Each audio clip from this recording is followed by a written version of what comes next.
2006లో ZPTC ఇండిపెండెంట్‌గా, 2007లో MLC ఇండిపెండెంట్‌గా, ఏ party తరపున కాదు, ఇండిపెండెంట్‌గా సొంత సామర్థ్యం మీద ఫస్ట్ జడ్పీటీసీ, తర్వాత ఎమ్మెల్సీ స్థానిక సంస్థల కోటా కింద. తర్వాత 2009లో ఎమ్మెల్యే టీడీపీ పార్టీ తరపున కొడంగల్ నుంచి. 2014లో మళ్ళీ second time MLA TDP party నుంచి, అదే కొడంగల్ నియోజకవర్గం నుంచి. నిజానికి తెలంగాణ రాష్ట్రం వచ్చిన తర్వాత జరిగిన తొలి ఎన్నికల్లో టీడీపీ పార్టీ తరపున సెకండ్ టైం ఎమ్మెల్యేగా గెలిచారు కొడంగల్ నుంచి. తర్వాత 2018 నాటికి ఆయన కాంగ్రెస్ పార్టీలోకి జాయిన్ అయ్యి ఉన్నారు. మారిన రాజకీయ పరిస్థితుల్లో కాంగ్రెస్ పార్టీ తరపున 2018 ఎన్నికల్లో అదే కొడంగల్ నుంచి పోటీ చేశారు. కానీ అప్పుడు ఎన్నికల్లో ఓడిపోయారు. ఓడిపోయారు అనటం కంటే రేవంత్ రెడ్డిని పనిగట్టుకొని ఓడించారు అని చెప్పాలి. ఆనాడు టీఆర్ఎస్ పెద్దలు పనిగట్టుకొని రేవంత్ రెడ్డిని ఎట్టి పరిస్థితులు ఓడించాలి అనుకుని ఓడించారు. ఓడించినా సరే ఏమాత్రం వెనక్కి తగ్గకుండా వెంటనే 2019లో జరిగిన పార్లమెంట్ ఎన్నికల్లో దేశంలోనే అతిపెద్ద పార్లమెంట్ నియోజకమైనటువంటి మల్కాజ్గిరి నుంచి పోటీ చేసి ఎంపీగా గెలిచారు.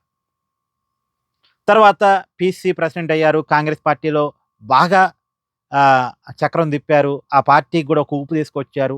మొత్తానికి 2023లో ఆ పార్టీని అధికారంలో తీసుకొచ్చారు. ముఖ్యమంత్రి అయ్యారు. ఇప్పుడు ముఖ్యమంత్రిగా ఉన్నారు. 20 సంవత్సరాల ప్రజాప్రతినిధి ప్రస్థానం. ఇప్పుడు ఇలా బహిరంగ సభను కూడా ఏర్పాటు చేసుకున్నారు.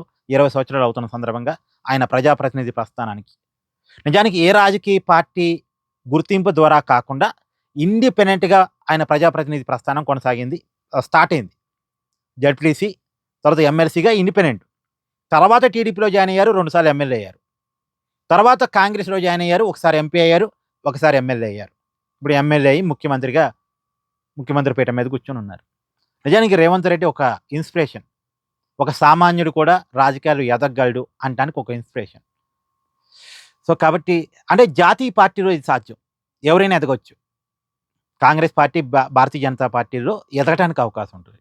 అదే ప్రాంతీయ పార్టీలు అనుకోండి, ఆ నాయకుడి చేతుల్లోనే, ఆ కుటుంబం చేతుల్లోనే ఆ పార్టీ నడుస్తుంటుంది సహజంగా. ఏ ప్రాంతీయ పార్టీ అయినా, నేను ఒక పార్టీని టార్గెట్ చేయడం కోసం కాదు, ఏ ప్రాంతీయ పార్టీ అయినా అంతే. కానీ జాతీయ పార్టీలో ఏ స్థాయికైనా వెళ్ళొచ్చు. మళ్ళీ కాంగ్రెస్ పార్టీలో ప్రధానమంత్రి పదవి అంటే మళ్ళీ సోనియా గాంధీ కుటుంబంకే ఎక్కువ చూస్తుంది. ఆ కుటుంబం సాధ్యం కాని పరిస్థితుల్లో వేరే వాళ్ళకి ఇస్తారు. ఇప్పుడు కాంగ్రెస్ పార్టీ అధికారంలోకి వస్తే రాహుల్ గాంధీ పీఎం అవుతారు. మళ్ళీ వేరే వాళ్ళని చేయరు అంత ఈజీగా అయితే. అలా చేసిన సందర్భాలు చాలా తక్కువ. మన్మోహన్ సింగ్ చేశారు, అంతకుముందు పివి నరసింహరావు చేశారు. చేయటానికి ఉన్న కారణాలు వేరు. సో ఏదేమైనా రేవంత్ రెడ్డి ప్రస్థానం మాత్రం చెప్పుకోదగింది, మెచ్చుకోదగింది. ఆయన టాలెంట్ని మనం ఇక్కడ ఒప్పుకొని తీరాలి. నిజానికి రాజకీయాల్లో సొంతంగా ఎదగాలి అనుకునే వాళ్ళకి రేవంత్ రెడ్డి ఒక ఇన్స్పిరేషన్.